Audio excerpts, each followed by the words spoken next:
Everyone in the neighborhood called her Crazy Auntie. Her name had been long forgotten, replaced with cruel nicknames and whispers behind her back. Every morning, she'd wander the market street wearing a mismatched coat, her silver hair tied up in a shaky bun, and a plastic bag clutched tightly in her hand like it held treasure. Most just laughed when they saw her coming. Some shook their heads. Others mocked her openly, calling her a fool, a lunatic, a waste of space. But no one ever asked why she walked the same route every day, mumbling to herself, stopping in front of the old clock tower and staring into the sky as if waiting for something or someone. Except for one girl. Lena wasn't like the others. She worked at a small butcher stall on the corner, her hands always red from chopping meat, her apron stained, her hair tied back in a no-nonsense ponytail. Most didn't even notice her. She was just the butcher girl, young, quiet, and always busy. But behind her tired eyes was someone who saw more than what was on the surface. And she had noticed the old lady for weeks. While others avoided her, Lena offered her a seat whenever she passed by. Sometimes, she'd hand her a piece of warm bread or leftover soup. No big scene. No announcements. Just quiet kindness. The old lady rarely spoke, but her eyes lit up every time Lena smiled. There was something in those eyes. Something deep, something haunted. "Thank you, child," she whispered one rainy afternoon, clutching the warm paper cup Lena had handed her. "You remind me of someone I lost." Lena didn't press. She never asked the old lady's story. She just listened when she talked, even if the words didn't always make sense. Other vendors laughed, saying, "Lena, you'll end up like her, alone and babbling nonsense." But Lena didn't care. Something about the old woman pulled at her heart, and then everything changed. One morning, just as Lena was setting up her stall, a sleek black car pulled up in front of the market. It wasn't the kind of car people here saw often. Luxury, polished, with tinted windows that reflected the grey sky. Out stepped a man in a crisp, tailored suit, his presence so sharp that even the loudest vendors fell silent for a moment. He didn't say a word, just walked across the street, paused by the clock tower, and looked around as if searching for something or someone. Then his eyes landed on the old lady. At first, no one paid much attention, just another rich guy, probably lost or curious about the old part of town. But when he walked straight to the old woman and stood in front of her silently, everything stopped. The vendors went quiet. Lena, holding a cleaver midair, forgot to breathe. The old lady looked up. Her cloudy eyes widened. "You're here," she whispered. The man knelt down. His voice was low, shaken. "It's really you." People stared.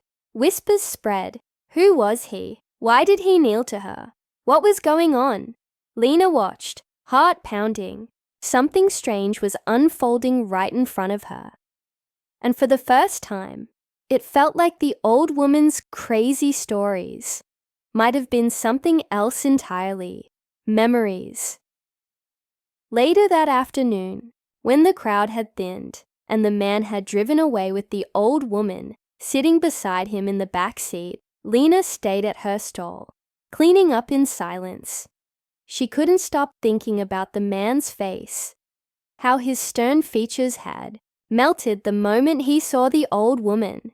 There was pain, regret, and something else. Guilt. The next day, everything was different. The same black car returned, but this time, it parked right in front of Lena's stall. The driver stepped out, politely approached her, and handed her a small note. On it, a handwritten message. "She spoke of you. He would like to meet you." Lena's heart skipped. She didn't even know who he was, though deep down she had a guess. when she was brought to the tall glass building downtown. Lena felt out of place in her simple clothes. Inside, she was led to a high-rise office, filled with light and silence.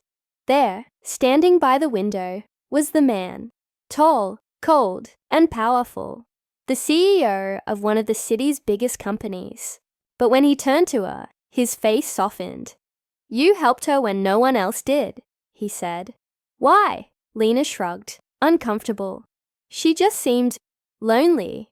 He nodded slowly, as if her answer confirmed something. "That woman, she's my grandmother. She disappeared 10 years ago, after my father's death. Everyone thought she'd gone mad. We searched everywhere, but it seems she chose to live like a stranger."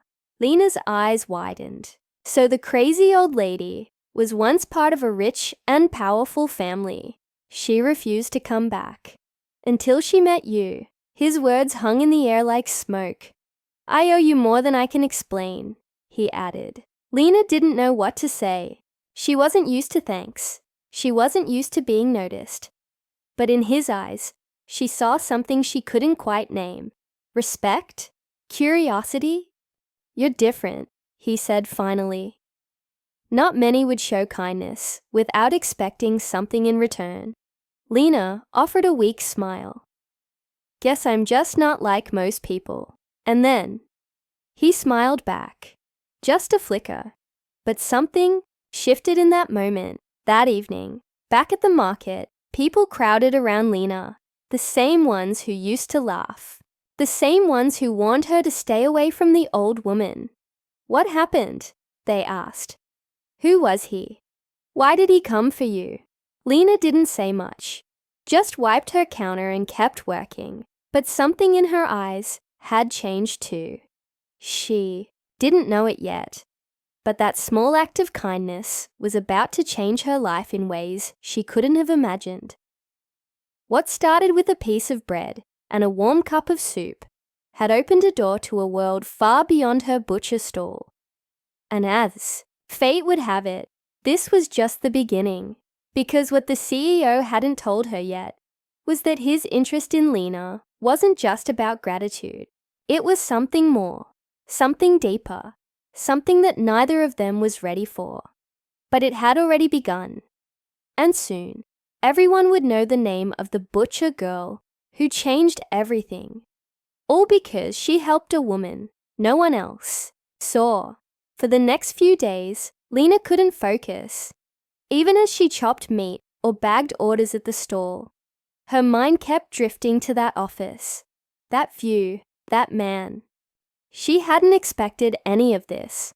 One moment, she was just trying to get through each day, barely making ends meet, and the next, a powerful CEO was thanking her and looking at her like she mattered.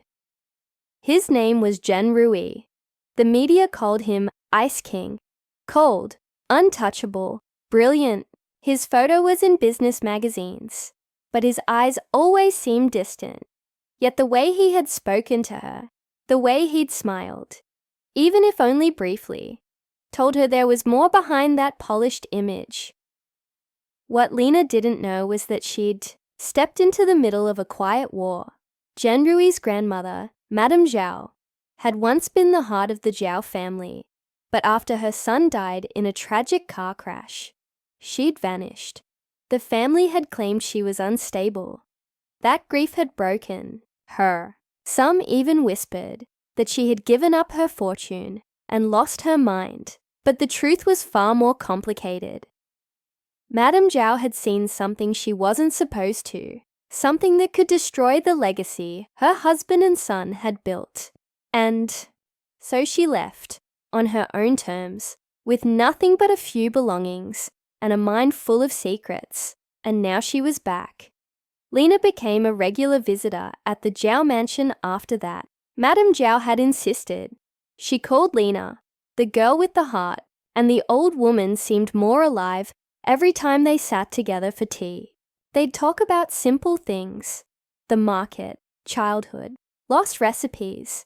Lena didn't realize it, but she was the only person Madame Zhao truly trusted now. Gen Rui noticed. He'd started coming home earlier, claiming it was to check on his grandmother, but his eyes often lingered on Lena. At first, she avoided his gaze, feeling out of place in the fancy house, surrounded by chandeliers and glass floors. But soon, their conversations became less formal. He asked about her life, her struggles, her dreams. She didn't have many answers, just that she wanted to be safe, have enough to eat, and maybe one day open her own little shop. He listened, really listened.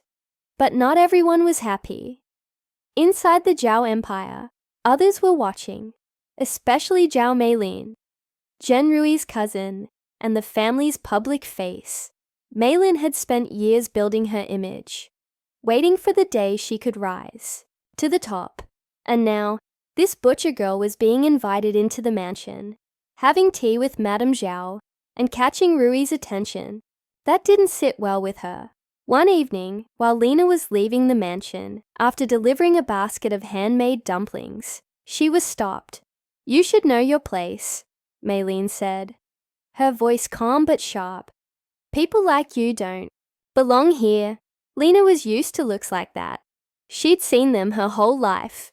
People judging her clothes, her job, her background. But this one hit different, because for once, Lena had actually felt like she might belong. And now someone was reminding her she didn't. Still, she didn't respond. She just walked away. But Meilin wasn't done. Within days, rumors started spreading that Lena was after Rui's money, that she had manipulated Madame Zhao. Some even claimed she'd faked kindness to get into the mansion. Vendors at the market began acting different. Some jealous, others cold. Her stall was suddenly quieter. One night, as Lena was locking up, she found her things trashed. Meat thrown on the ground, signs torn down, a note pinned to the stall.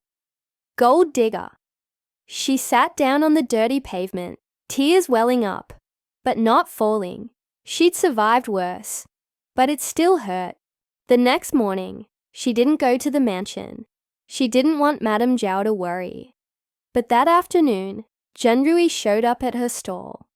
He didn't speak, just stood beside her and helped her pick up what had been thrown. His sleeves rolled up, shoes soaked, expensive watch forgotten. And when she finally looked up, he said, "I should have protected you." That was the first time Lena let herself cry. But the storm wasn't over. At the next Zhao board meeting, Meilin dropped a bombshell. Photos of Lena with Rui, private moments at the mansion, twisted headlines about her past. She even dug up records of Lena's father, who had been arrested years ago for debt-related charges. The room erupted in whispers. "She's not fit for this family," Meilin declared. "She's a threat." Madame Zhao stood up slowly. Everyone turned to her. "You know," she said softly, "when I left this family, I lost faith in people. But this girl, she reminded me what real kindness looks like. And unlike many of you, she has nothing to hide." Her words shook the room. But Meilin had one more card. She has no education, no pedigree. What happens if she becomes part of the Zhao name? What will people say about our legacy? Zhenrui stood up. "They'll say we were smart enough to recognize loyalty when it stood right in front of us." But deep down, Rui knew Meilin wasn't finished. She had powerful allies, and she was ready to do whatever it took to keep Lena out of their world. That night, Rui found Lena in the garden. She sat by the pond, staring at the moon's reflection. "You shouldn't fight your family because of me," she whispered. "I'm not fighting them for you," he replied. "I'm fighting for what's right." Lena turned to him, confused. "Because of you," he said softly. "I remembered what it means to care, to feel. You didn't just save my grandmother. You saved me." But even as those words hung in the air like a promise, trouble was closing in, because Meilin had just made a secret deal with someone from Rui's past, someone who knew his deepest regret. And now, The plan wasn't just to push Lena away. It was to break them both. And the worst part, Lena had no idea what was coming. The next morning, everything changed. Lena was getting ready for the market when two men in suits showed up at her door. They claimed to be from the bank. Calm, polite, but their words cut like a knife. They handed her a notice. Someone had reported her stole for financial irregularities, and her license was temporarily suspended. She stood frozen in her doorway, dumplings half-packed, hands trembling. It wasn't hard to guess who was behind it. Zhao Meilin had crossed a line. Word spread fast. Some stall owners avoided eye contact. Others offered quiet apologies. Lena didn't speak. She just walked back home, sat at her little table, and stared at the wall. Not because she was scared, but because she finally realized this wasn't just about her anymore. They were trying to erase her. She had two choices: disappear like people expected her to, or face it all, no matter how ugly it got. That evening, Madame Zhao called her. Her voice was weaker than usual. "Come home, child," she said. "It's time." When Lena arrived at the mansion, the air was heavy. The main hall was full. Board members, relatives, lawyers. At the center stood Zhen Rui, jaw clenched, eyes sharp. And next to him, Meilin, calm as ever, confident she had won. Madame Zhao entered slowly, with a nurse beside her. She sat down and opened a small wooden box that had been sealed for years. Inside was a letter, written in her late husband's hand, naming her as the rightful guardian of the family trust. Something no one had expected. The room went quiet. I stepped away when I thought my silence would protect us. Madame Zhao said, "But silence only helps the wrong people. Today, I name Lena as my personal assistant, legal caregiver, and trusted advisor." A gasp rolled through the crowd. Meilin stood up, livid. "She's a nobody." "No," Rui said, stepping forward. "She's the only one who saw a human when the rest of you saw a burden." Meilin wasn't done. With a bitter smile, she turned to Rui. "Fine. Then let's talk about your secrets." She pulled out a USB stick and handed it to the lawyer. "Play it." The screen lit up. A video began. Grainy surveillance footage from years ago. A young Rui standing beside a crashed car. Sirens in the background. A man slumped over the wheel. Rui backing away.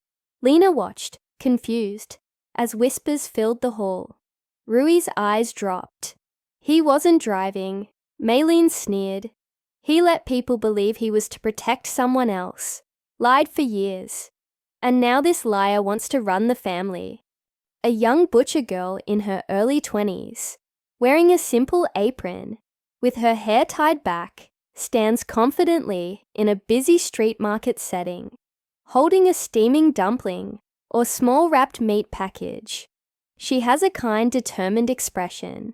In the white background, slightly blurred, an elegant older woman in tattered clothes looks toward her with gratitude.